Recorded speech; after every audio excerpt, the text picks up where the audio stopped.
जब नस्तूर मैसरा के पास आया तो आप सल्लल्लाहु अलैहि वसल्लम को उस दरख्त के नीचे आराम करते हुए देखा।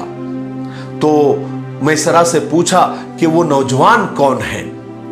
मैसरा ने कहा कि ये एक कुरैशी नौजवान है। नस्तूर ने कहा कि हमने किताबों में पढ़ा है कि इस सूखे दरख्त के नीचे सिर्फ आखिरी नबी ही बैठने वाले हैं और आखिरी नबी ही आकर वहां पर टेक लगाकर बैठेंगे और वो दरख्त हरा भरा हो जाएगा, उसकी डालियां हरी भरी हो जाएगी। फिर नस्तूरा राहिब ने मैसरा को कुछ निशानियां बताई और पूछा, क्या ये सब निशानियां उस नौजवान में है या नहीं? क्या ये सब निशानियां उसमें पाई जाती है या नहीं? मैसरा ने कहा कि हाँ, आपने जितनी सारी निशानियां बताई है सब उस नौजवान में पाई जाती है, मैंने खुद देखी है। नस्तूरा राहिब को यह सुनकर पक्का यकीन हो गया। वो कहने लगा कि हाँ, ये वही आखिरी नबी है, वही नबी आखिरुज़्ज़मा है। काश मैं उनके ज़हूर का जमाना देख सकूं, यानी वो जब नबी बनने वाले हो, मैं काश उनका वो जमाना देख सकूं। उसके बाद नस्तूरा ने हुजूर पाक सल्लल्लाहु अलैहि वसल्लम की वो मोहर नबूवत देखी और गवाही दी कि ये वही नबी है जिसका जिक्र हमने तौरात में पढ़ा है।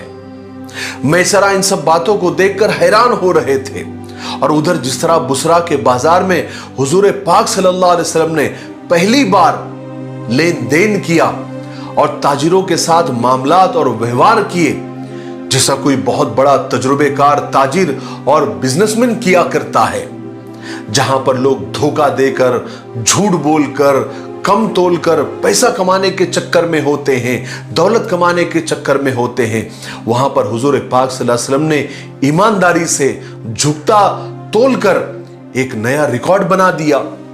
जब हुजूर को किसी से कुछ खरीदना होता तो सामने वाले पर छोड़ देते, जब देना होता तो झुकता तोल कर देते, माल में अगर कोई ऐब होता तो बता कर देते और ये भी कहते कि अगर आपको पसंद ना आया तो हम वापस लेने के लिए तैयार हैं, हम वापस भी ले लेंगे।